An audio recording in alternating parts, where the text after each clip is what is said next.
I never thought I'd be that mom who kicks out her own kid. But 10 years ago, when my teenage daughter told me she was pregnant, I snapped. I screamed at her, told her she was ruining her life and mine. I gave her an impossible choice: get rid of the baby or get out of my house. She packed her bags that night. For a decade, I've sent cards, made calls, and even mailed gifts for my grandson. Nothing comes back except silence. Last week, I saw them together outside a hotel in our hometown. My grandson has my father's eyes, my chin, my curly hair. He looked right at me, this little boy I've never met, this child who couldn't be more obviously my blood. And my daughter pulled him away the moment she saw me watching. After all this time, I'm still the monster who abandoned her when she needed me most. I stand outside the Harbor View Hotel, flowers in one hand, a small wrapped gift in the other. The crisp April wind whips off the ocean, reminding me why I always keep my hair in this practical bob. I've been here for 20 minutes, packing the sidewalk, rehearsing words that sound increasingly hollow. Astrid, I know I hurt you. No, I understand if you can't forgive me. Too self-pitying. I just want a chance to. To what? To explain? To make excuses for the unforgivable. I've imagined this moment for 10 years, played out every possible scenario. In my most optimistic versions, there are tears and embraces. In my most realistic ones, there's a slammed door. What I never accounted for was freezing completely. Unable to cross the street when I finally spot them, Astrid emerges from the hotel lobby, more beautiful than in the few photos Loretta has managed to show me. Her hair is shorter now, styled in a way that frames her face perfectly. She's laughing at something, her head thrown back in that uninhibited way she had as a child, before teenage self-consciousness set in. Before I ruined everything, and then I see him. The boy holding her hand, looking up at her with obvious adoration. He's tall for 10, lanky in a way that suggests he'll soon hit a growth spurt. But it's his face that makes my breath catch. I'm looking at my father's eyes set in a smaller version of my own face. The same strong chin I see in the mirror each morning. Even from across the street, I can see the distinctive spiral of his curls, the exact pattern my father and I shared, my grandson. Noah, my legs feel suddenly weak. I step back, nearly colliding with a parking meter. They haven't seen me yet. I could still retreat, respect the boundaries Astrid has firmly established for a decade. But as they turn toward the boardwalk, I find myself moving to follow at a distance. Just one glimpse, I tell myself. Just enough to remember his face more clearly than the blurry photo from 3 Christmases ago. I never intended to become this person, a grandmother who stalks her own family from afar. But then, I never intended to become a lot of things. I never intended to become my own mother, harsh and unyielding when faced with disappointment. I never intended to become the villain in my daughter's story. I certainly never intended to become the kind of mother who would throw her pregnant teenage daughter out into the cold. Yet here I am. The memory of that night still burns like acid, even after all this time. I had just returned from the Regional Marine Conservation Conference, where my research on coastal ecosystems had been not just well received but celebrated. After years of fighting for recognition in a field dominated by men, I'd finally secured the grant funding that would cement my reputation. The future stretched bright before me, filled with possibilities I'd worked my entire life to earn. I remember unlocking the front door, expecting to find Astrid working on college applications. She'd been promised interviews at 3 Ivy League schools, her academic record impeccable despite my demanding work schedule. My brilliant, beautiful girl was going to have everything I'd struggled for and more. Instead, I found her sitting at the kitchen table, hands folded over a piece of paper. "Mom," she said, her voice steady in a way that should have warned me. "We need to talk." I set down my briefcase, still riding the high of professional validation. "Can it wait? I want to tell you about the conference. The foundation approved my grant proposal, full funding for 3 years." "That's great, Mom." Her smile didn't reach her eyes. "But this can't wait." I remember noticing then how pale she looked, how the circles under her eyes seemed darker than usual. I'd attributed it to senior year stress, the pressure of maintaining her perfect GPA while juggling extracurriculars. Are you sick? A spike of maternal fear cut through my elation. No, I'm pregnant. 2 words, just 2 words, and I felt my carefully constructed world begin to crumble. That's not possible, I said, as if denial could alter reality. You're on birth control, we discussed this. It failed. She pushed the paper toward me, a printout from the health clinic confirming what she just told me. I'm 17 weeks along, 17 weeks, nearly halfway through a pregnancy she'd hidden from me while living under my roof. The betrayal of it struck me first, then the mathematical reality. Too late for a simple solution. She'd waited until there could be no turning back. What about Leo? I asked, nomming her boyfriend of 2 years. A nice enough boy, respectful, from a good family, but still just a boy. Does he know? Yes, he's supportive. His parents are too. The calm practicality in her voice only fueled the panic rising inside me. She'd told his family before coming to me. She'd made plans, she'd made decisions. Supportive of what exactly? My voice had taken on an edge sharp enough to make her flinch. Of us having the baby. Us having the baby. Each word fell like a hammer blow. My 17-year-old daughter with her perfect SAT scores and early acceptance letters. My child repeating my own life's greatest mistake. Absolutely not. The words burst from me with unexpected force. You have a future, Astrid, college, a career. You can't throw that away for a teenage pregnancy. I'm not throwing anything away. Her chin lifted in that stubborn gesture she'd had since childhood. My gesture. I can still go to college. Maybe not right away, but eventually. Eventually? I laughed, a harsh sound that made both of us wince. Do you have any idea what eventually looks like? It looks like me working 3 jobs while taking night classes. It looks like choosing between paying the electric bill and buying new shoes for your child. It looks like watching every dream you ever had slip through your fingers while you're too exhausted to even cry about it. It doesn't have to be like that. Her voice wavered now. Leo's parents said we could live with them until we finish school. They'll help with childcare. So you'll be dependent on his family. And what happens when Leo decides this isn't what he signed up for? When he wants to go to college parties instead of changing diapers? When he meets some pretty girl who doesn't have stretch marks and a crying baby? She flinched as if I'd slapped her. He wouldn't do that. That's what I thought about your father. The bitterness in my voice surprised even me. Men leave, Astrid. They always leave when things get hard. Leo isn't dad. No, he's worse. He's 18, for God's sake. I was packing now, the walls of our modest kitchen closing in around me. This is insanity. You're not keeping this baby. You can't. I am. Her voice had grown quiet, but there was steel in it.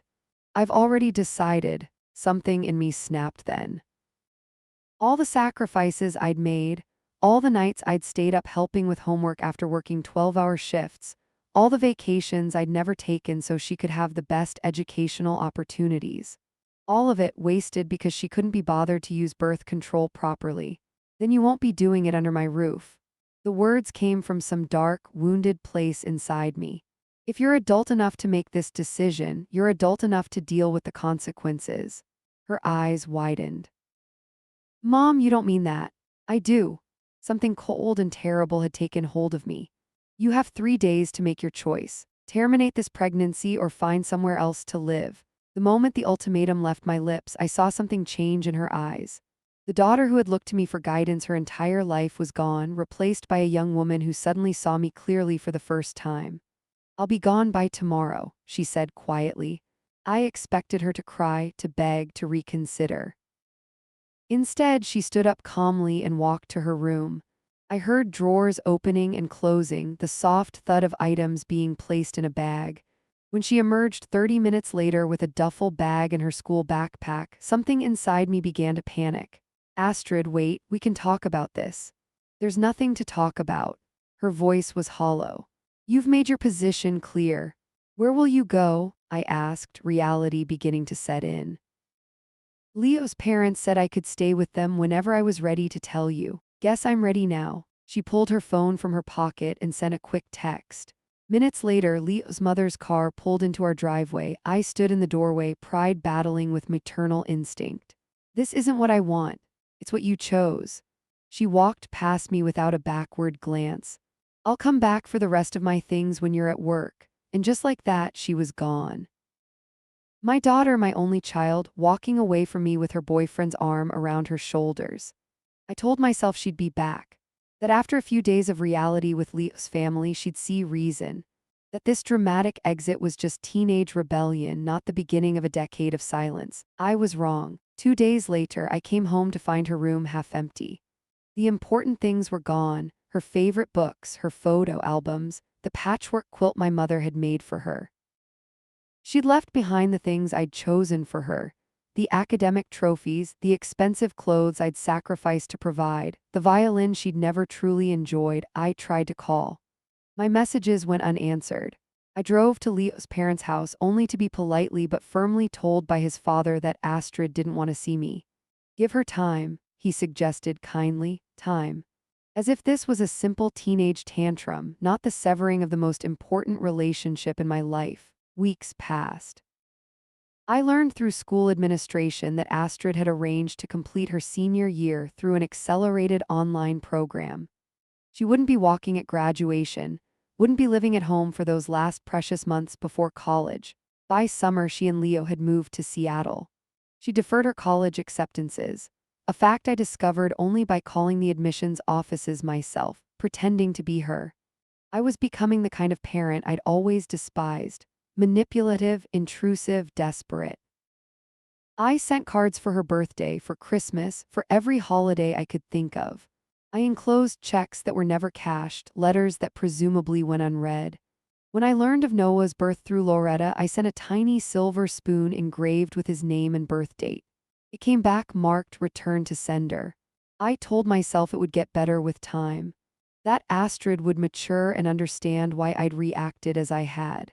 That eventually she would forgive me. Instead, the silence between us calcified into something permanent, a fossil record of my greatest failure.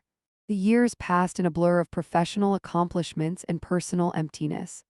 I threw myself into my work, earning accolades and promotions that meant nothing without someone to share them with. I dated occasionally, but always found reasons to end relationships before they became serious. No one could understand the Astrid-shaped hole in my life, the constant ache of her absence. I maintained her room like a shrine, dusting around her remaining belongings, preserving it for a return that never came. Sometimes, late at night, I would sit on her bed and try to recall the scent of her shampoo, the sound of her laugh. Over time, even these memories began to fade, replaced by the harsh reality of my choice. I became an expert at deflecting questions about my family. At work functions, I spoke vaguely of my daughter in Seattle, who was doing so well with her photography career. I constructed elaborate fictions about holiday visits and proud grandmother moments, lies that eventually began to feel like a parallel universe where I hadn't destroyed the only relationship that truly mattered. The truth remained. I had kicked my pregnant teenage daughter out, and now she wouldn't let me meet the grandson who looked just like me. For Noah's first birthday, I bought a hand-carved wooden sailboat, crafted by a local artisan who supplies my favorite gallery.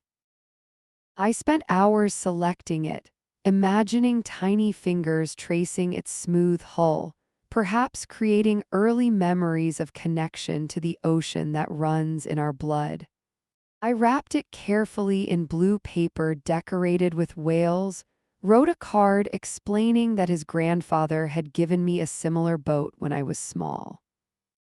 When it came back 2 weeks later marked "Return to Sender," I placed it on a shelf in Astrid's old room alongside the other rejected gifts: the silver spoon for his birth, the stuffed otter for his first Christmas, the illustrated book of sea creatures for his 6-month milestone.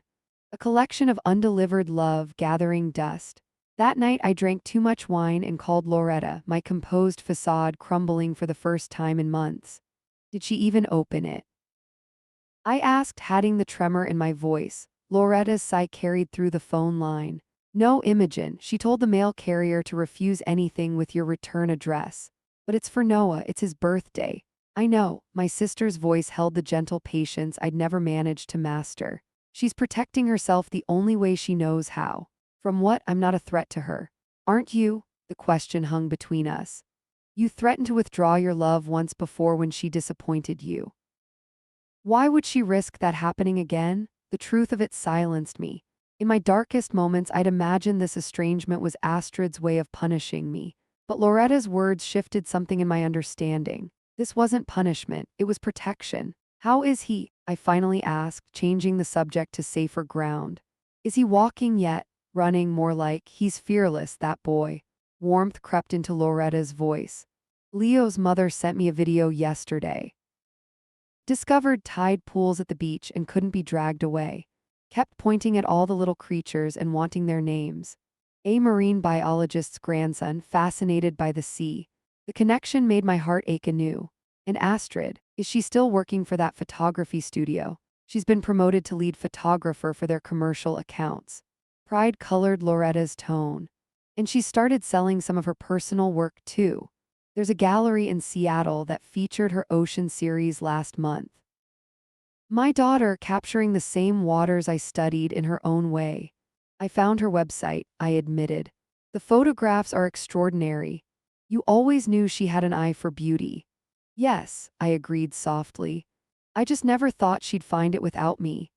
The next time someone at work asked about my family, I manufactured a new fiction, one where my successful photographer daughter was simply too busy with her thriving career to visit often.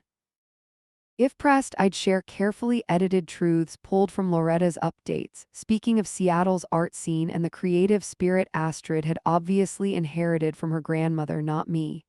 And your grandson? My department chair once asked at a faculty dinner. Will he follow in your scientific footsteps? I smiled the tight smile I'd perfected. He's still young, but I wouldn't be surprised if he develops an interest in marine biology.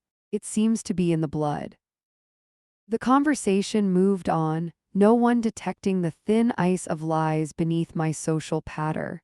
I'd become adept at presenting a life that didn't exist, one where I hadn't destroyed my only meaningful relationship with 6 cruel words. Find somewhere else to live. Loretta remained my tenuous connection to Astrid's life, though even she grew cautious about what she shared. I pieced together milestones through careful questioning. Noah's first day of preschool, Astrid's growing reputation as a photographer, the small house they bought in a Seattle suburb. I learned that Leo had left when Noah was 3, moving to California with a new girlfriend and making only sporadic contact with his son. The news filled me with conflicted emotions.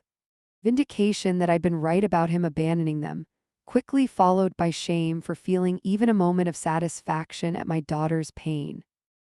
Is she struggling? I asked Loretta, already mentally calculating how much money I could send, how to get her to accept it.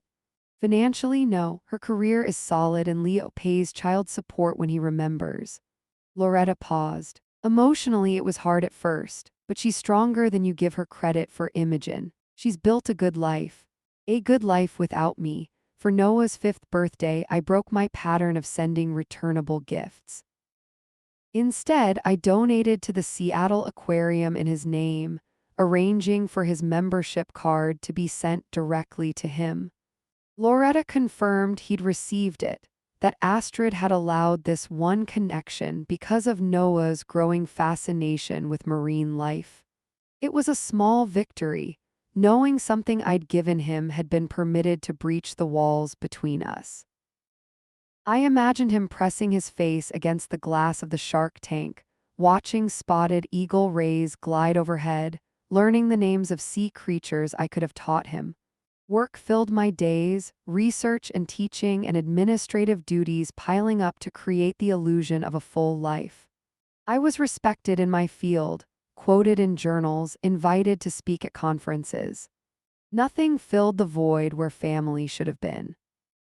I dated occasionally, men who found my intelligence attractive and my emotional unavailability challenging. None lasted more than a few months, all eventually frustrated by the barriers I'd constructed. Only Ellis Parker, a fellow marine scientist specializing in coastal erosion, managed to maintain a friendship despite my careful distancing.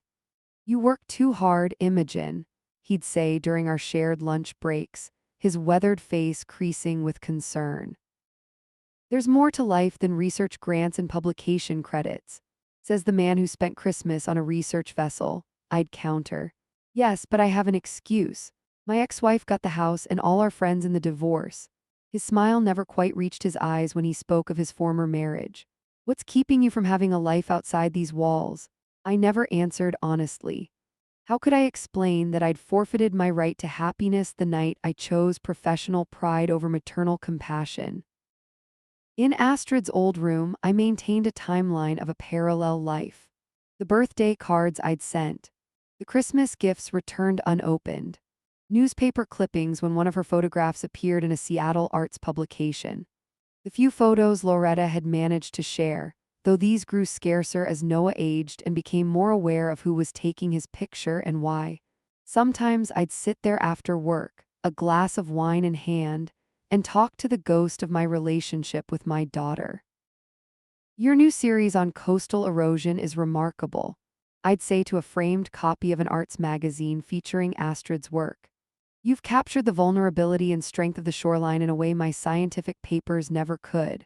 Or Noah looks more like my father every day. He has the same curious tilt to his head, like he's constantly asking questions the world isn't ready to answer.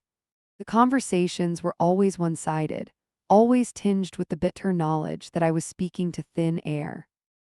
As Noah approached his 10th birthday, I found myself increasingly desperate to make contact. 10 years of silence. 10 years of my grandson's life, gone without a single real interaction. The milestone hit me with unexpected force. A decade of estrangement crystallized into irrefutable evidence of my failure. I sent another donation to the aquarium in his name, this time arranging for a special behind-the-scenes tour with one of the marine biologists. Loretta confirmed that he'd gone, that he'd been thrilled by the experience. He asked the scientists so many questions they ran over the scheduled time, she told me. Astrid said he talked about it for weeks. Did she tell him it was from me?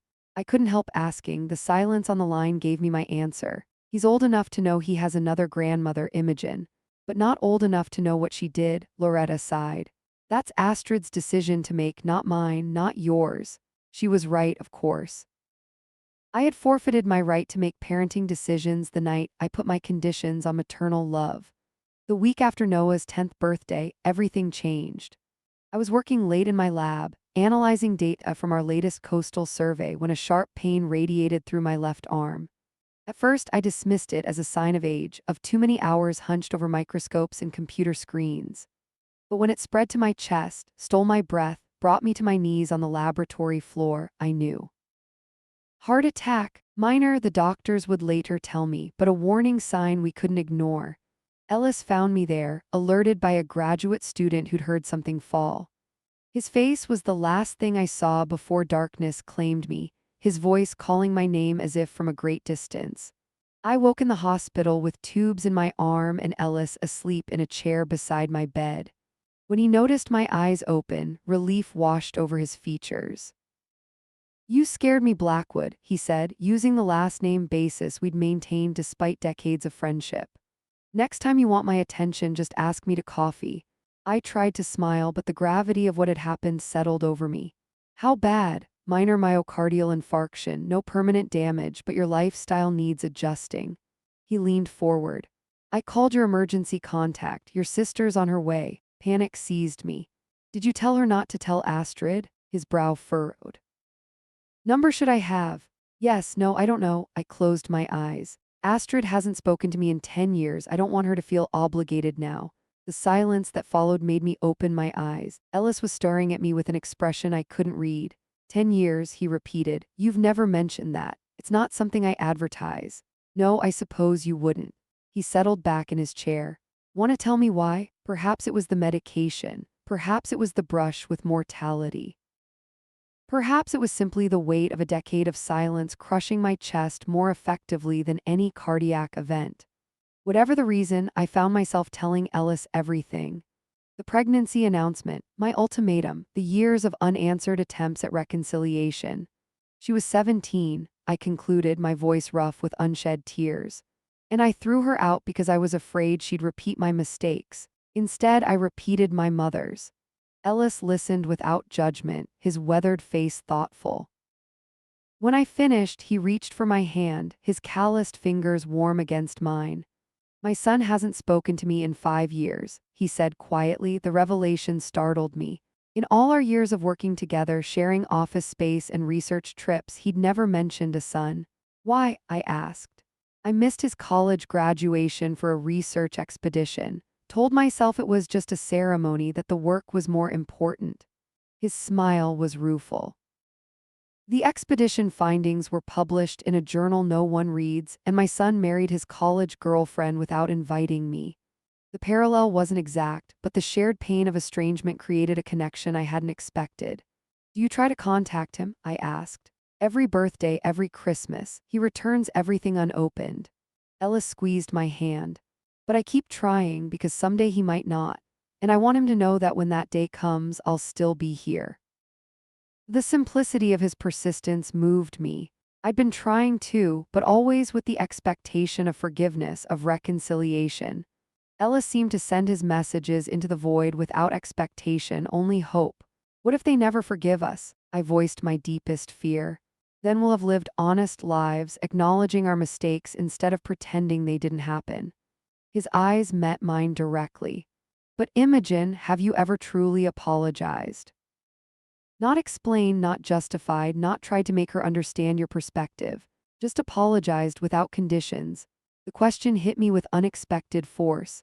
I'd written countless letters explaining my fears, my concerns, my hopes for her future. I justified my reaction as coming from love, from wanting to protect her from my struggles. But had I ever simply said I was wrong? No, I admitted. I haven't. Maybe start there, he suggested gently. But first, get better. You can't rebuild bridges from a hospital bed. Loretta arrived the next morning, bringing flowers and concern.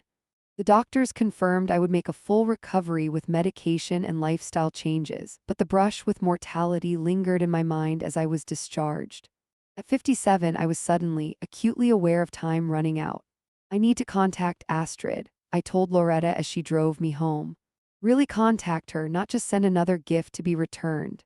Because you nearly died. Her tone was skeptical. That's emotional manipulation, Imogen. No, because I nearly died without ever properly apologizing. I watched the familiar coastline pass by my window, not explaining myself or trying to make her see my point of view, just telling her I was wrong, that I'm sorry for what I did. Loretta's hands tightened on the steering wheel. And what if she still doesn't want to hear from you? Then at least I'll have been honest, finally. I turned to look at my sister directly.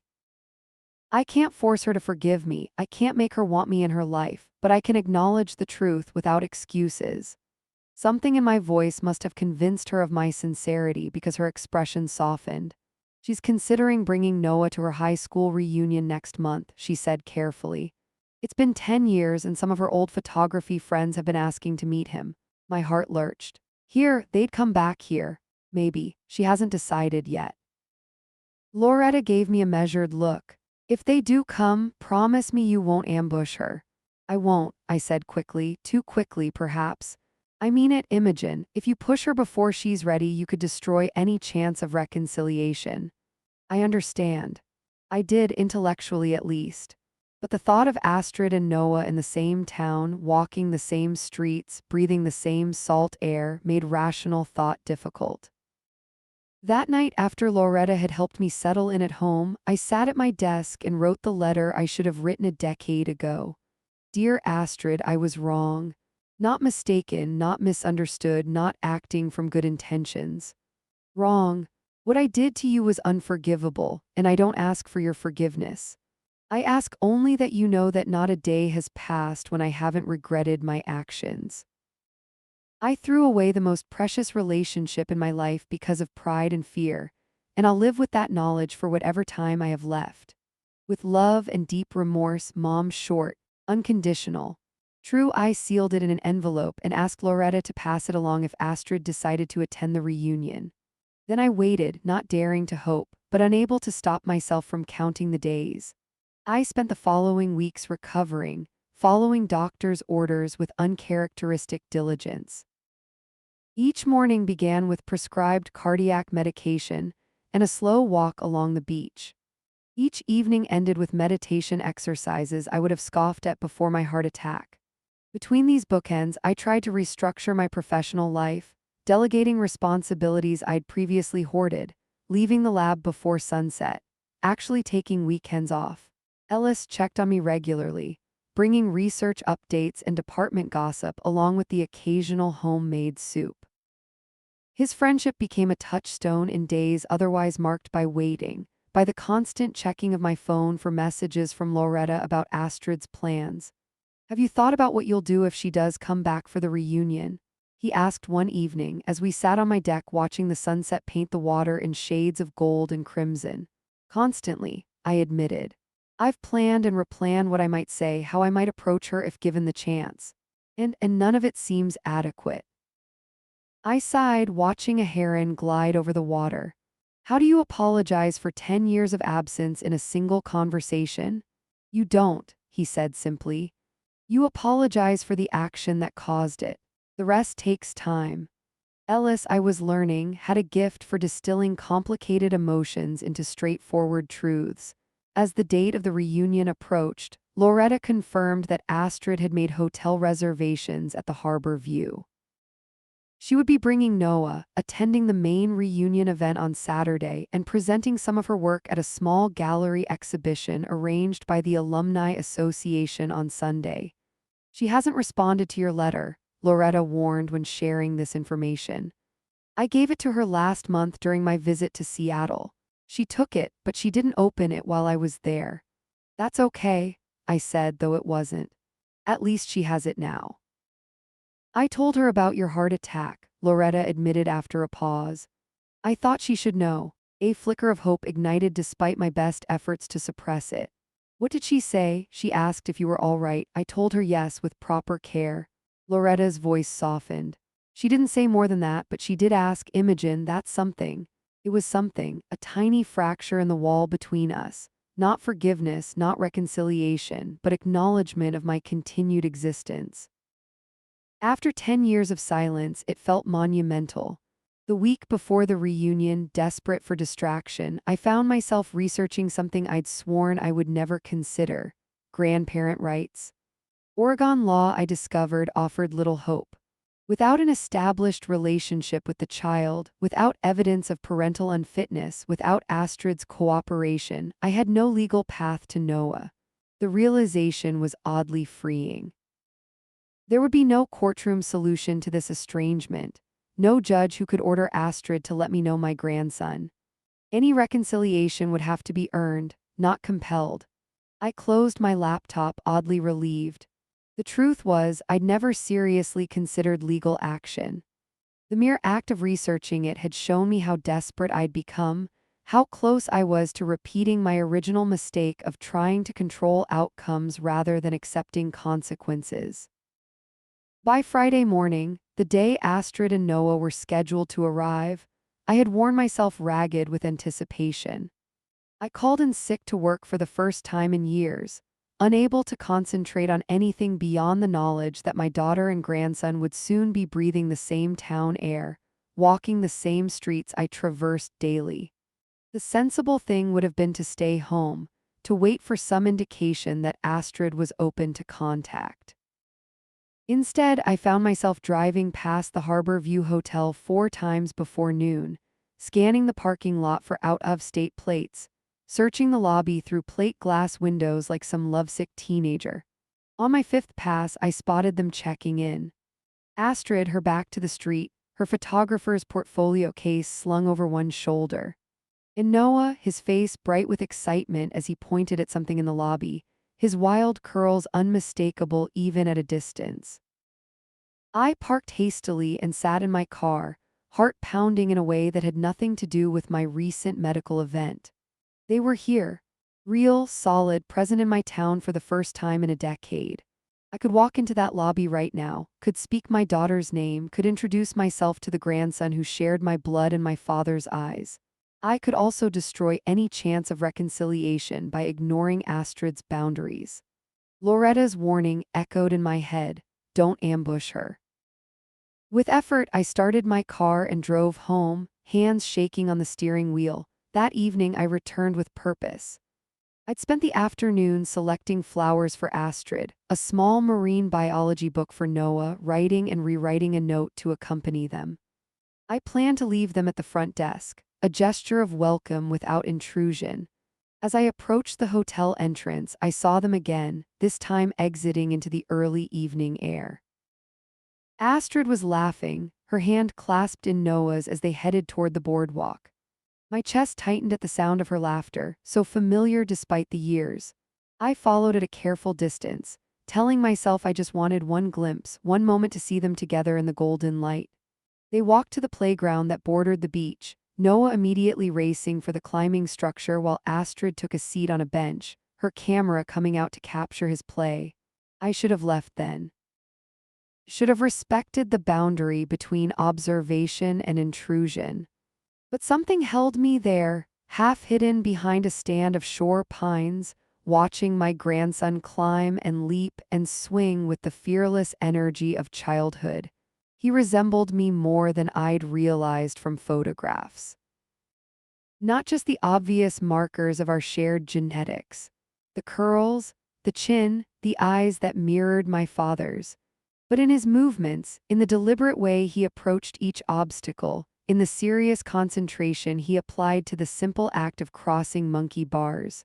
So absorbed was I in watching him that I almost missed the moment he lost his grip, his small body falling from the highest platform to the ground below. His cry cut through the evening air, instinct propelling me forward before conscious thought could intervene.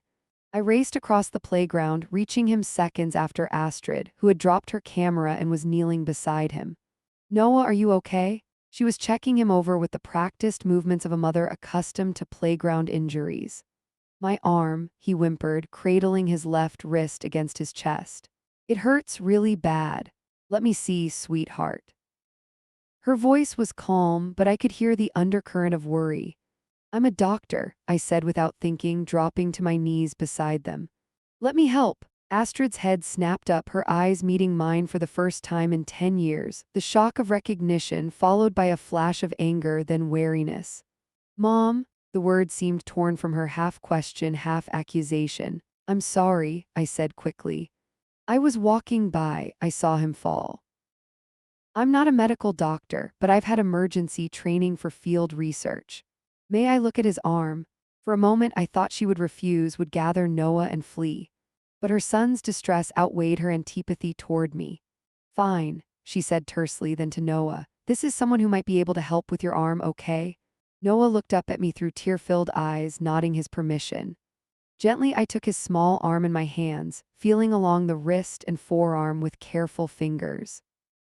"Can you move your fingers for me?" I asked, keeping my voice steady despite the thundering of my heart. He flexed his fingers, wincing but able to complete the movement. "That's good. Now does it hurt more when I touch here or here?" I pressed lightly at different points along his wrist. "There," he said when I touched the outer edge of his wrist. "That really hurts." I nodded, meeting Astrid's eyes again. "I don't think it's broken, but he should get an X-ray to be sure. It could be a hairline fracture or a severe sprain." She nodded, her expression unreadable. "There's an urgent care center 2 blocks from the hotel. I can drive you," I offered, then immediately regretted it when her face hardened. "We'll take a taxi," she said, helping Noah to his feet. "Thank you for your help." I understood the dismissal, but something made me press on. "Astrid, please, let me at least walk with you to find a cab. He's in pain." Something flickered in her eyes, recognition of the practicality perhaps, or simply the desire to get Noah help as quickly as possible. "Fine," she conceded. "But just to the taxi." We walked in tense silence to the main street, Noah between us, occasionally sniffling but trying to be brave. When I flagged down a passing cab, Astrid helped him into the back seat, then paused before joining him. "Was it coincidence," she asked, her voice low, "that you were here?" I could have lied, could have claimed the random chance of a beachside walk, but we'd had enough lies between us. "No," I admitted. "I knew you were coming for the reunion. I wanted to see you, but I didn't want to intrude. I should have respected your privacy. I'm sorry." She studied me for a long moment, her expression complex. "For which part are you sorry?" "All of it," I said simply. "Everything." The taxi driver cleared his throat, interrupting the moment. You still need a ride, ma'am. Astrid turned away. Yes, Alta Vista urgent care, please. As she slid into the seat beside Noah, I caught her eye once more. Will you let me know if he's okay? A pause, then the slightest nod before she closed the door. I stood watching as the taxi pulled away, carrying my daughter and grandson back out of my life as abruptly as they'd entered it. I waited by my phone that night, jumping at every noise, checking the screen compulsively for messages that didn't come. Just after midnight, when I'd resigned myself to another failure, a text arrived from an unknown number. Hairline fracture. Cast for 3 weeks. He's fine. 6 words, more than I'd received in 10 years. I stared at them until they blurred, uncertain how to respond. Should I thank her for letting me know, ask more questions, apologize again? In the end, I kept it simple. Thank you for telling me. I'm so glad he's okay. I didn't expect a response, and none came. But the text itself was a tiny miracle, a hairline fracture in the wall between us. The next morning, I debated whether to attend the reunion events. I wasn't an alumnus, had no legitimate reason to be there except the hope of seeing Astrid again. If I appeared, would she see it as stalking? As failing to respect her boundaries yet again? I was still debating when my phone chimed with another text from the same unknown number. Noah is asking about you. He wants to know how you knew what was wrong with his arm and why you look like him. My hands shook as I read the message multiple times. Noah had noticed our resemblance. He was curious about me. And Astrid, instead of deflecting or ignoring his questions, was reaching out. I typed carefully. What would you like me to tell him? The response came faster than I expected. The truth. But I need to be the one to tell it. Can you meet us at the hotel coffee shop at 10? I stared at the screen, unable to believe what I was reading. After 10 years of silence, after a decade of returned gifts and unanswered letters, Astrid was willing to see me, to talk to me, to introduce me perhaps to my grandson. Yes, I replied, my fingers clumsy with emotion. I'll be there. I arrived 20 minutes early, too anxious to wait at home. The hotel coffee shop was busy with reunion attendees. Former students greeting each other with exclamations about receding hairlines and expanding families. I found a quiet table in the corner, ordered a tea I couldn't drink, and waited, checking my watch every 30 seconds. At exactly 10 a.m., they appeared in the doorway. Astrid, beautiful and solemn in a simple blue dress. Noah, his left arm encased in a bright green cast, his curls still untamed despite attempts at combing. He looked around curiously, his eyes finding mine with the directness of childhood. As they approached, I rose, unsure of the protocol for greeting a daughter who had disowned me, a grandson I'd never officially met. Should I extend my hand, offer a hug, remain seated? Astrid solved the problem by speaking first. Noah, this is Imogen Blackwood, my mother, your grandmother. Her voice was steady, but I could see the tension in her shoulders, the careful neutrality of her expression. Noah looked at me with his head tilted to one side, studying my face with the frank curiosity of a 10-year-old. You have the same hair as me, he said, and Mom says we have the same chin. We do, I agreed, my voice rougher than I intended. You look very much like my father, your great-grandfather. He was a sailor. Cool, he held up his cast proudly. You were right about my arm. The doctor said it was a hairline fracture. What kind of doctor are you? I'm not a medical doctor, I explained, glancing at Astrid for permission to continue. When she nodded slightly, I went on. I'm a marine biologist. I study the ocean and the creatures that live in it. His eyes widened. Like sharks and whales and stuff? Yes, and also smaller things like tide pool creatures and plankton. I love tide pools, he said eagerly. Mom takes me to the Seattle Aquarium all the time. I have a membership card. The membership I'd gifted him years ago that Astrid had allowed him to keep, the tiny thread of connection that had survived our estrangement. I know, I said softly. I'm glad you enjoy it. Astrid gestured for Noah to sit at the table. Why don't we order something, then we can talk more? Noah chose hot chocolate with extra whipped cream. Astrid ordered black coffee. I couldn't eat or drink, my stomach too knotted with emotion to risk it. As Noah happily attacked his hot chocolate, creating a whipped cream mustache, Astrid spoke quietly. He's been asking questions about you for a while now. Loretta showed him family photos last Christmas, and he noticed the resemblance right away. She stirred her coffee unnecessarily. I've been putting off explanations, but after last night that doesn't seem fair to him. What have you told him about me? I asked carefully. That you live here in our old hometown, that you're a scientist who studies the ocean, that we don't see each other very often. She met my eyes directly.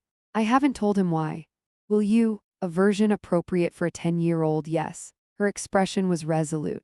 I won't lie to him, Mom, but I won't give him details that would hurt him or damage his relationship with you before it starts. Before it starts. The words held such promise, such terrifying possibility. I got your letter, she said suddenly. And Loretta told me about your heart attack. I'm glad you're okay. Thank you, I said, meaning it for both acknowledgments. I'm still angry, she continued, her voice low enough that Noah, absorbed in trying to get the last of the whipped cream with his spoon, couldn't hear. What you did hurt me deeply. It changed the course of my entire life. I know, I said, fighting to keep my voice steady. And I'm sorry, Astrid, so profoundly sorry. I was wrong in every possible way. She nodded, accepting the apology without either forgiveness or rejection. Noah wants to know his grandmother. And after watching you with him last night, seeing how quickly you came to help him without hesitation, I'm willing to consider letting that happen. With boundaries. Hope so long suppressed bloomed painfully in my chest. Whatever boundaries you need, I'll respect them completely. We're here until Monday morning, she said. I have the reunion tonight and the gallery showing tomorrow afternoon, but we're free tomorrow morning. If you'd like, we could meet at the beach. Noah's been asking to see tide pools here to compare them with the ones in Seattle. An invitation. A chance, far more than I deserved, yet exactly what I'd longed for. I'd like that very much, I said, unable to keep emotion from thickening my voice. Noah looked up from his empty mug. Are you crying? He asked with the blunt curiosity of childhood. I smiled through the tears that had indeed formed. A little. Sometimes adults cry when they're happy. Are you happy to meet me? He asked. Very happy, I told him truthfully. I've wanted to meet you for a very long time. He considered this with a serious expression that reminded me so much of Astrid at his age. If you're my grandmother, how come I never met you before? Astrid and I exchanged glances, the weight of our history hanging between us. That's a complicated story, Astrid said finally. Sometimes grown-ups make mistakes that take a long time to fix, but we're trying to fix them now. Noah nodded, accepting this simplified version with the adaptability of childhood. Can I show her my seashell collection tomorrow, Mom? I brought my favorites. Yes, Astrid said softly. You can show her your seashells tomorrow. As they prepared to leave, Noah surprised me by stepping forward for a hug. I embraced him gently, mindful of his injured arm, breathing in the scent of hot chocolate and the indefinable sweetness of childhood. Bye, Grandma, he said, testing out the word for the first time. See you tomorrow, Grandma, the title I'd waited a decade to hear. See you tomorrow, Noah, I managed, though my throat felt too tight for speech. As Astrid guided him toward the door, she glanced back at me. No smile, not yet, but a nod of acknowledgement of possibility. It wasn't forgiveness. It wasn't reconciliation. But it was a beginning, and after 10 years of silence, a beginning was everything. I spent the remainder of the day in a daze, moving through my house with unfamiliar lightness. For the first time in a decade, I had a concrete plan to see my daughter and grandson again, not just a fantasy or a desperate hope. I found myself tide-pulling guides, sorting through them for ones that might appeal to a curious 10-year-old, then second-guessing myself. Would Astrid see this as overstepping, as trying too hard? I called Ellis, needing an outside perspective.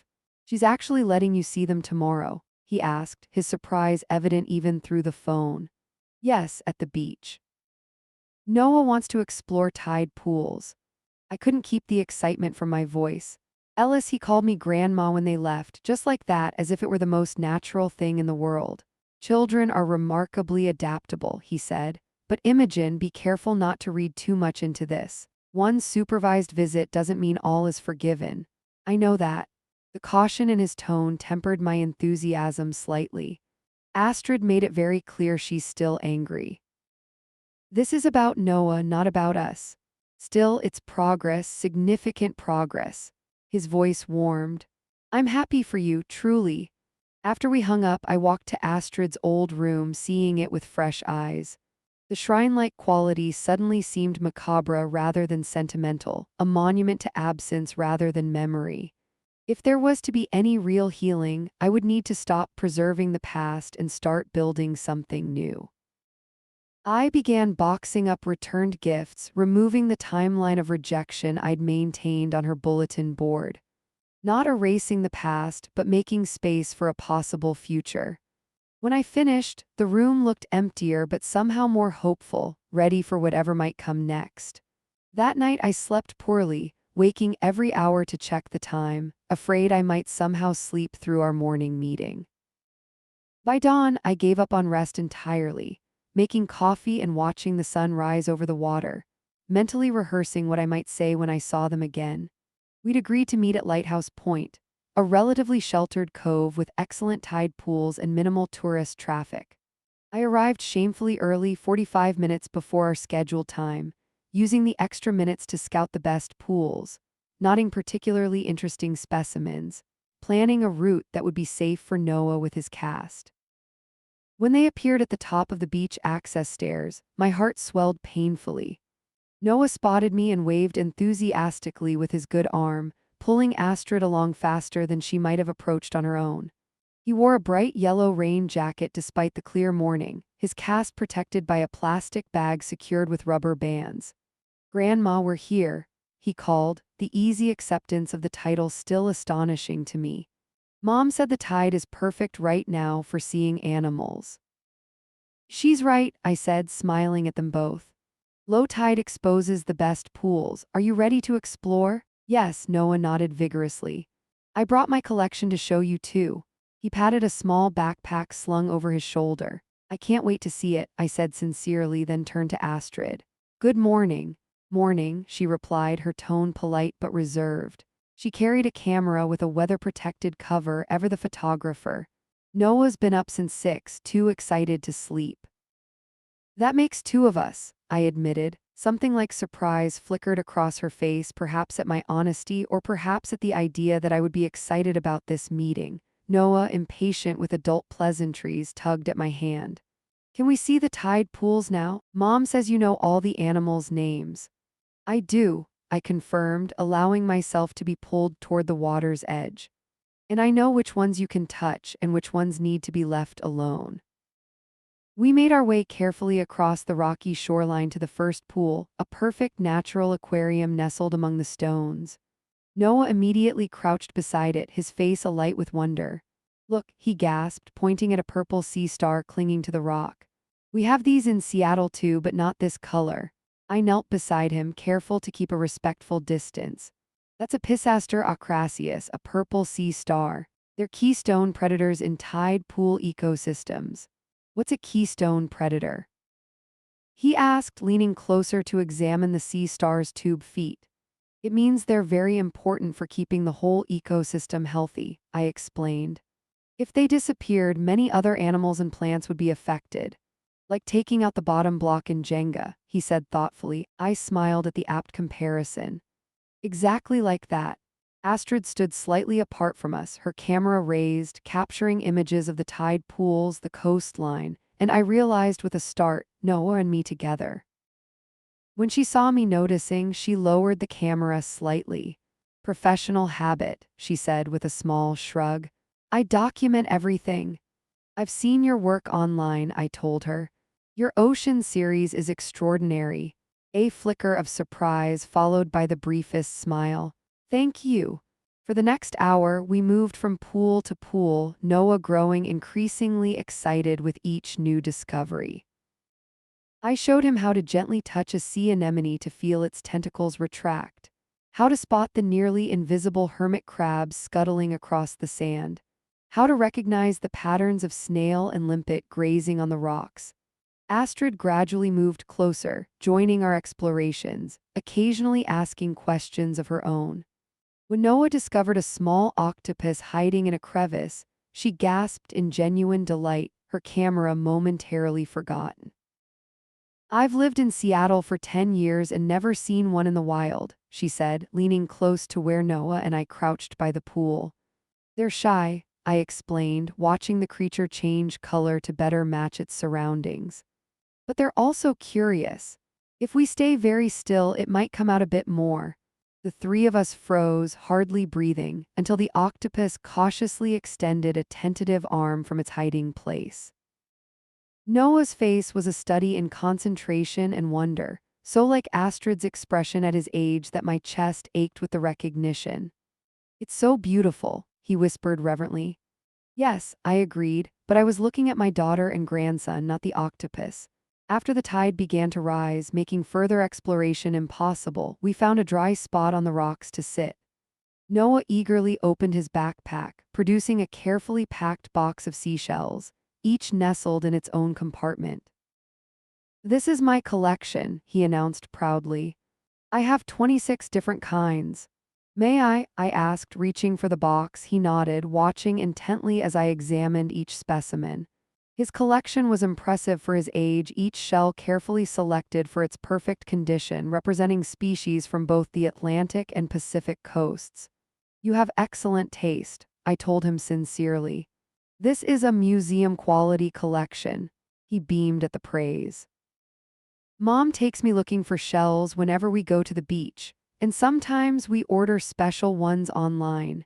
"Noah's quite the budding marine biologist," Astrid said, something like pride in her voice. "His science teacher says he knows more about ocean ecosystems than she does." "That doesn't surprise me at all," I replied, carefully returning a delicate sand dollar to its compartment. "It runs in the family." A moment of silence followed, heavy with the acknowledgement of shared genetics, of bonds that existed despite our estrangement. Noah, oblivious to the undercurrents, pointed to a particularly elegant spiral shell. "This one's my favorite. It's called a Wennel trap. Mom found it in Florida when she was doing a photography job." "It's beautiful," I agreed.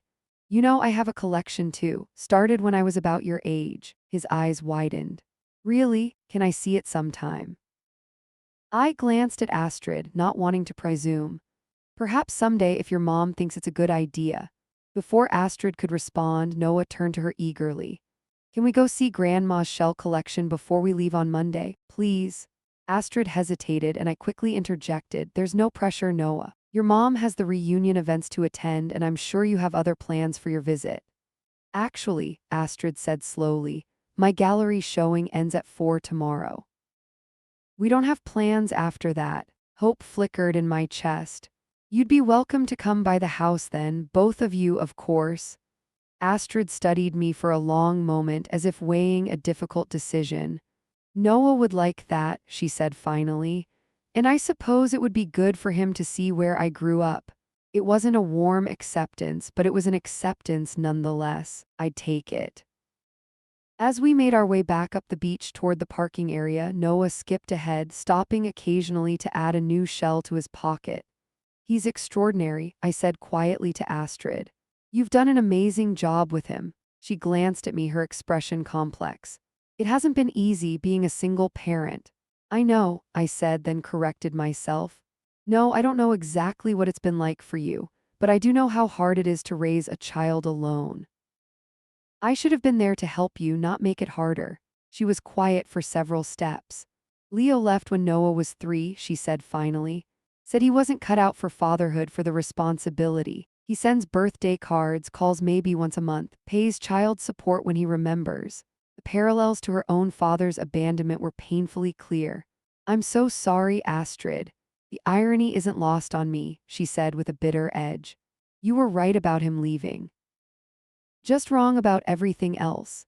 "Yes," I agreed simply. "I was wrong about everything that mattered." We reached the parking lot where 2 cars waited, my familiar sedan and a rental with Seattle plates.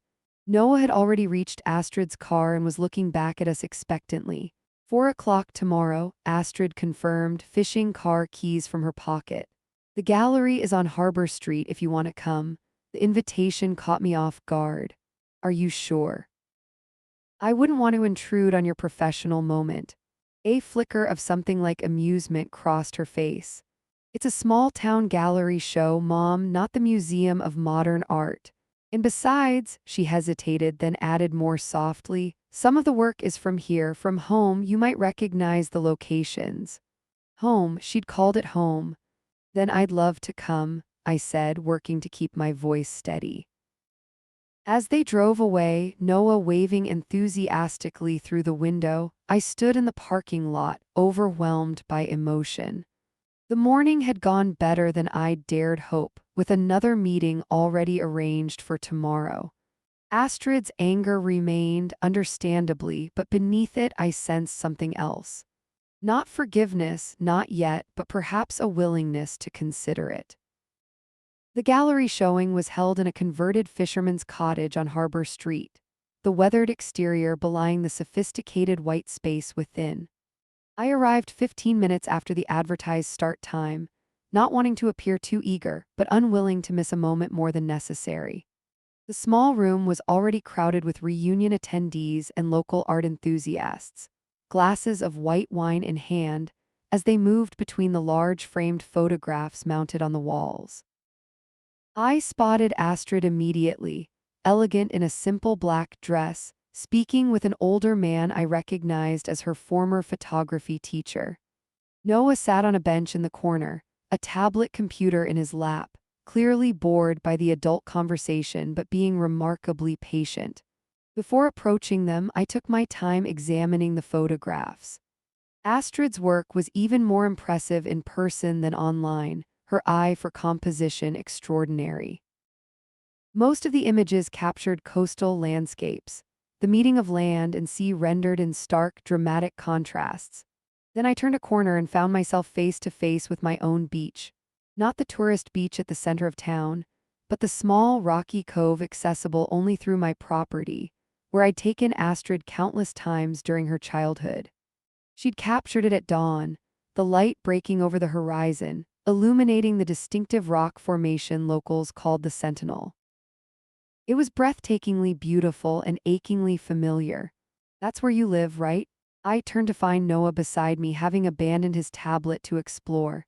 Yes, that's my beach. Your mother used to play there when she was your age. He studied the photograph thoughtfully. It looks magical, like from a storybook. It feels that way sometimes, especially at dawn or sunset. I glanced around looking for Astrid. Should we find your mom? She's talking about boring adult stuff with her old teacher. He wrinkled his nose. I'm supposed to stay where she can see me, but it's okay if I'm with you, right? Since you're my grandma. Right, I agreed, touched by his easy acceptance of our relationship. But let's make sure she knows you're with me. We found Astrid deep in conversation with a small group discussing techniques for capturing water movement in low light.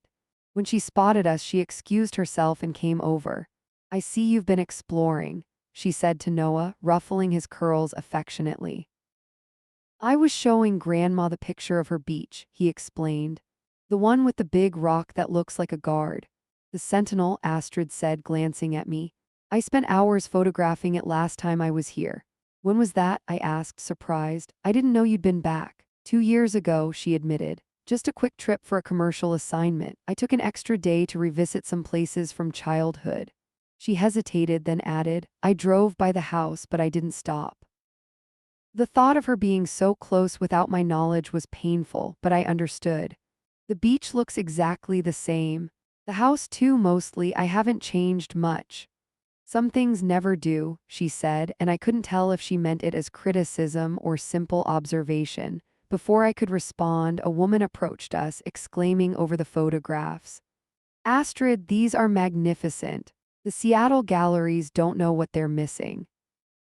Astrid introduced the woman as another former classmate, now an art teacher at the local high school.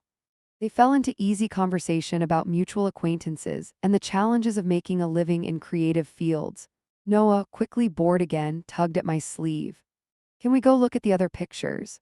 With a nod of permission from Astrid, I escorted him around the gallery, explaining some of the coastal features captured in the photographs, impressed by his genuine interest in the landscapes. As the crowd began to thin, Astrid found us examining a striking black and white image of a storm front approaching the coast. Ready to head out? She asked Noah, who nodded enthusiastically. To Grandma's house to see her shells, he confirmed. Astrid smiled slightly at his one-track mind. Yes, if the invitation still stands. Of course, I said quickly. Would you like to follow me in your car, or shall I give you directions? We'll follow you, she decided. That way we won't be dependent on you for a ride back to the hotel. The caution in her planning was clear. She wanted an exit strategy, a way to leave if things became uncomfortable. I understood completely. I'll meet you outside in 10 minutes, she added. I need to thank the gallery owner and collect the photographs that sold. As Noah and I waited by my car, he peppered me with questions about my shell collection, about the house, about whether I had any pets I didn't, or video games, also no. His excitement was palpable and infectious. When Astrid joined us, she seemed more relaxed than earlier, perhaps buoyed by the success of her show. 3 sold, she told us, holding up a small envelope presumably containing payment. Not bad for a small town exhibition. Congratulations, I said warmly. They're truly exceptional, Astrid. She accepted the compliment with a nod, then gestured to her rental car. We're ready when you are. The drive to my house, to what had once been our home, took less than 15 minutes. I found myself nervously checking the rearview mirror, making sure Astrid's car was still behind me, half afraid she might change her mind and turn back toward the hotel. But her headlights remained steady in my mirror, all the way to the familiar driveway overlooking the ocean. As we parked and got out, Noah gasped at the view of the water visible even from the driveway. You can see the whole ocean from here. Not quite the whole ocean, I smiled, but a good portion of the bay, yes. Can we go down to the beach? He asked eagerly. After we see Grandma's shell collection, Astrid reminded him. And only for a little while, it's getting late. I led them to the front door, suddenly self-conscious about the house. Would Astrid see changes I'd made as improvements or as erasures of her childhood? Would she look for her things, the belongings she'd left behind? Would she notice that I'd finally cleared her room of the shrine-like quality it had maintained for a decade? As we stepped inside, I watched her face carefully. She paused in the entryway, her eyes taking in the familiar space with an unreadable expression. It looks the same, she said finally. But different. New paint, I acknowledged. Some different furniture, but the bones are the same. Noah, oblivious to the emotional undercurrents, was already exploring. Where's your shell collection, Grandma? In my study, I told him, leading the way down the hallway. It's where I work when I'm not at the university lab. My study had once been a formal dining room, but I'd converted it years ago when it became clear that I rarely entertained. Now it held floor-to-ceiling bookshelves, a large desk overlooking the water, and most importantly, the glass-fronted cabinet containing my lifetime collection of shells, fossils, and other marine specimens. Noah's eyes widened at the sight. Wow, he breathed reverently. I opened the cabinet doors, allowing him access to the shelves. You can touch them, I assured him. These are meant to be examined, not just looked at. He needed no further encouragement, carefully lifting specimens with his good hand, examining them closely, asking intelligent questions about their origins and classifications.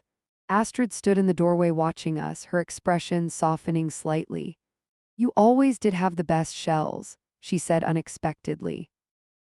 I remember being so proud when you let me add one I found to your collection. The memory caught me off guard, a glimpse of the relationship we'd had before everything went wrong. You had an excellent eye, even as a child. Some of my favorite specimens were ones you found. I moved to a lower shelf, lifting a delicate spiral shell similar to Noah's prized Wennel trap. This one, for instance, you found it when you were 7 on that trip to the Oregon dunes. She stepped closer, peering at the shell. I remember that trip. You let me wade in tide pools even though it was freezing cold. My sneakers were soaked for days. You insisted they would dry faster if you kept wearing them, I recalled, smiling at the memory. Your stubbornness was evident even then. Wonder where I got that from, she replied, but there was no real bite to her words. For the next hour, the 3 of us examined shells, Noah's enthusiasm bridging the awkward gaps in conversation between Astrid and me. When he finally asked to see the beach, the sky outside was darkening toward sunset. Just a quick visit, Astrid cautioned as we made our way down the wooden stairs to the cove below. It's getting late and we have to drive back to the hotel. You could stay here, I offered impulsively, then immediately regretted it when her expression closed. I mean, there's plenty of room. Noah could have the guest room and you could have your old room. But of course, the hotel is fine too. I understand. Astrid was quiet for a moment, watching Noah race ahead to the water's edge. My old room, she repeated. Is it still the same? I hesitated, unsure how to explain the changes I'd made just yesterday. Not exactly. I've recently packed away some things. It's less of a teenager's room now. She gave me a sharp look. Recently, as in when exactly? Yesterday, I admitted. After we made plans to meet at the beach, I realized how strange it was to keep your room like a museum. It seemed healthier to pack things away, to make space for whatever comes next, if anything. The honesty seemed to surprise her. She studied me thoughtfully before responding. That's probably for the best. I'm not 17 anymore. No, I agreed softly. You're a remarkable adult and an extraordinary mother, far better than I was. She flinched slightly at that. Don't do that. Do what? Beat yourself up to make me feel better. Her voice had an edge now. It doesn't help either of us. I wasn't, I said, then corrected myself. Or at least I didn't mean to. It's just the truth. You're a wonderful mother to Noah, better than I knew how to be. We reached the shoreline where Noah was already collecting shells, his cast held carefully away from the water. I did what I had to do, Astrid said, her eyes on her son. Just like you did, I suppose. The difference is I didn't have a choice. The words hung between us, heavy with accusation and painful truth. No, I agreed quietly. You didn't, because I took it away from you. Astrid's words hung in the air between us, the truth of them impossible to deny. I had taken away her choices, had forced her hand with my ultimatum. Whatever came after, whatever struggles she'd faced as a teenage mother, whatever triumphs she'd achieved despite those struggles, had happened without the support I should have provided. I'm sorry, I said simply, because there was nothing else to say. She nodded, acknowledgement rather than forgiveness, then turned to watch Noah, who was carefully examining a perfect sand dollar he'd unearthed from the wet sand. Mom, look, he called, holding his treasure aloft. It's not even broken. Beautiful, she called back, her face transforming with a smile that erased years of hardship. Add it to your pocket collection. We stood in silence for a few minutes, watching him explore the beach that had once been Astrid's playground. The familiarity of the scene, curly hair, intense concentration, careful examination of every shell and stone, created an almost painful sense of déjà vu. He reminds me so much of you at that age, I said softly. Everyone says he looks like me, she replied. Not just looks, the way he moves, the way he thinks. I gestured to where Noah was now constructing an elaborate pattern of shells on a flat rock. You used to do exactly that, arrange shells by size and pattern. You had a mathematical mind disguised as an artistic one. She glanced at me, surprised. I don't remember that. You were very young, 4 or 5. The memory warmed me despite the evening chill. You once created a perfect Fibonacci spiral with snail shells on this very beach. I took a photograph of it, had it framed. It's still in my bedroom. Something flickered across her face, an emotion I couldn't identify. I'd like to see that sometime. The simple statement felt monumental, an expression of willingness to see evidence of my love for her, of the good memories that existed alongside the terrible ones. Anytime, I said, trying to keep my voice steady. It's always been there. The sun was sinking toward the horizon now, painting the water in shades of gold and crimson. Noah had migrated to the tide line, jumping over small waves as they rolled in. We should head back, Astrid said, raising her voice to call Noah. It's getting dark and we need to drive back to the hotel. My offer stands, I said carefully as Noah trudged back toward us, pockets bulging with his finds.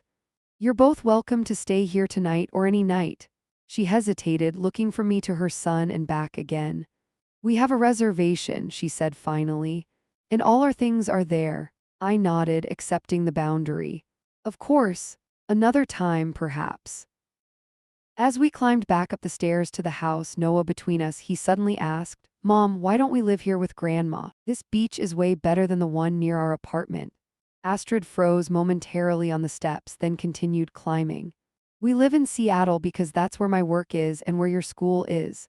But you said you might take that new job here, he persisted. The one with the magazine that wants ocean pictures. I glanced at Astrid, surprised. She hadn't mentioned job prospects during our conversations. That's just a possibility, she said, an edge of caution in her voice. Nothing's decided. But if you took it, could we live here with Grandma? Noah's face was bright with excitement at the prospect. She could teach me all about the animals, and I could add to my shell collection every day. Noah, Astrid's voice held a warning note.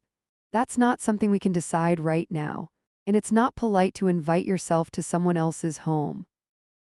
It's not someone else, he argued with a child's logic. It's Grandma.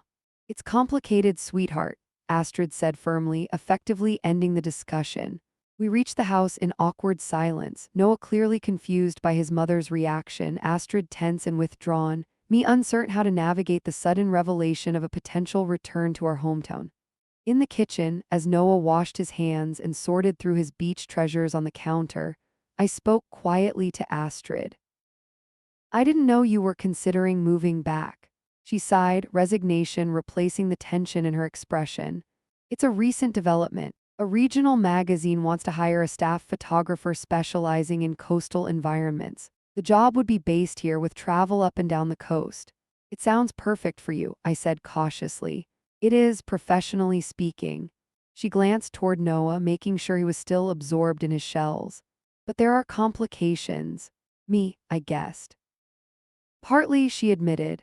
But also Noah's school, his friends, the life we've built in Seattle. It's not a simple decision. No, I imagine not.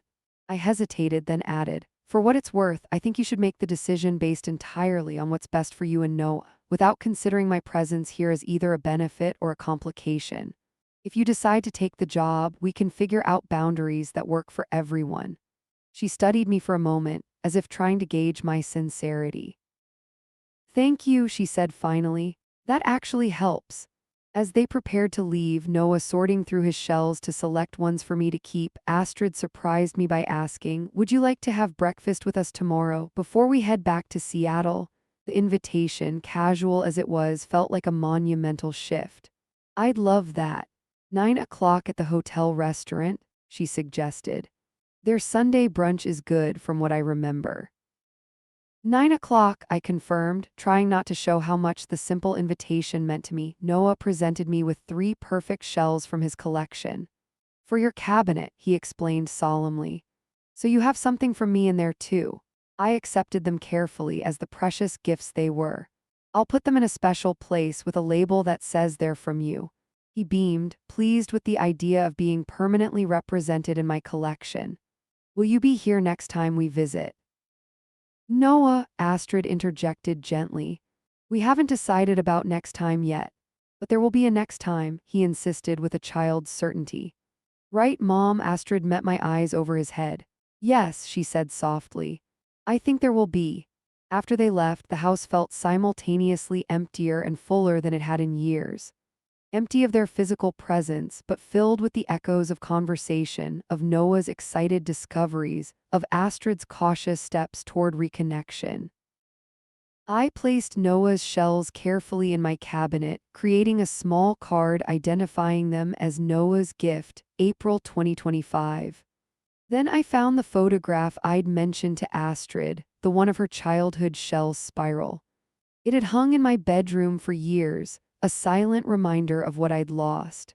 Now perhaps it could serve as a bridge between past and future. The next morning I arrived at the hotel restaurant precisely at 9, having slept better than I had in weeks despite the emotional exhaustion of the previous day. Astrid and Noah were already seated at a table near the window watching boats in the harbor. Good morning, I greeted them, unsure whether the fragile connections of yesterday would hold in the clear light of day. Grandma, Noah exclaimed happily, settling the question. I got pancakes with blueberry syrup. Do you want some?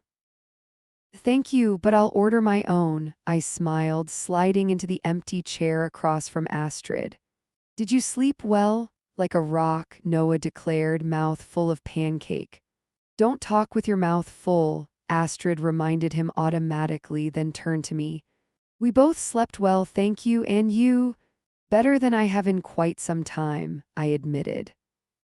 Breakfast unfolded with surprising ease, the conversation flowing naturally between Noah's excited recounting of yesterday's adventures, Astrid's more measured observations about the changes in our hometown, and my own careful contributions.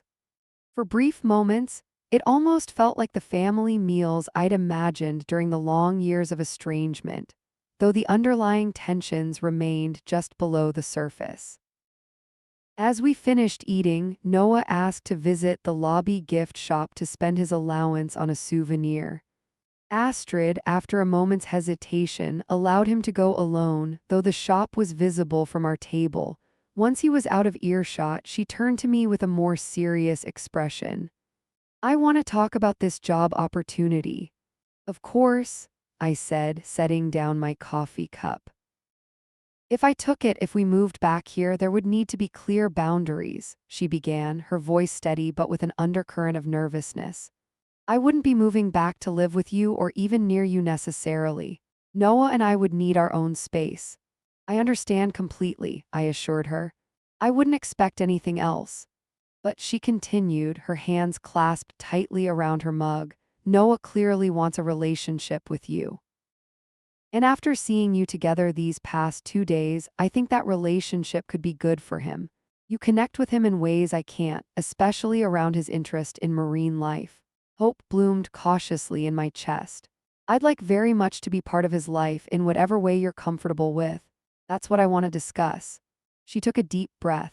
"If we moved here, would you be willing to respect my parenting decisions without comment or interference? To follow my lead regarding how much time Noah spends with you and what activities you do together? To never undermine me or make him feel caught between us?" The questions were fair, the concerns valid. After what I'd done, she had every right to seek these assurances. "Yes to all of those," I said without hesitation. "Astrid, I know I lost the right to dictate terms when I made that terrible choice 10 years ago. I'm grateful for any relationship you allow me to have with Noah, and I will never take it for granted or try to overstep the boundaries you set." She nodded slowly, seeming to accept my sincerity. "And what about us, our relationship?" The directness of the question caught me off guard. "What about it? If we move back, we'll inevitably see each other regularly because of Noah. But that doesn't automatically mean we'll have the kind of mother-daughter relationship other people have." Her voice was matter of fact, but I could hear the hurt beneath it. "I'm not sure I can ever fully trust you again. I'm not sure I want to try." The words stung, but I couldn't fault her honesty. "I understand, and I don't expect immediate forgiveness or perhaps any forgiveness at all. I'd hope that over time we might build something new, something better than what we had before. But that would be up to you, and I would respect whatever distance you need to maintain." She was quiet for a moment, watching Noah at the gift shop counter.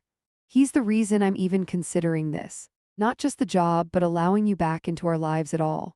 He deserves a grandmother, and you clearly love him already." "I do," I agreed softly. "But I love you too, Astrid. I never stopped, not for a single day of these 10 years.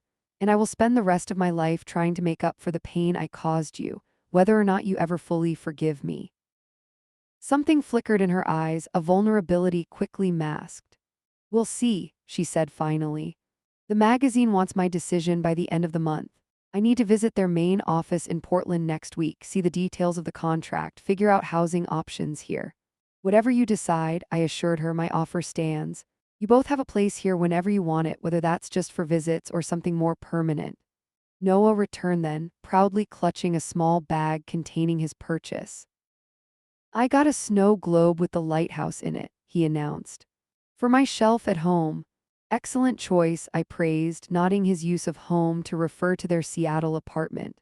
Whatever happened, whatever Astrid decided, that would remain his primary home, his safe place. As it should be. As they prepared to check out and begin the drive back to Seattle, I found myself struggling with how to say goodbye. Was a hug too presumptuous? A handshake too formal? In the end, Noah solved the dilemma by launching himself at me for an enthusiastic embrace.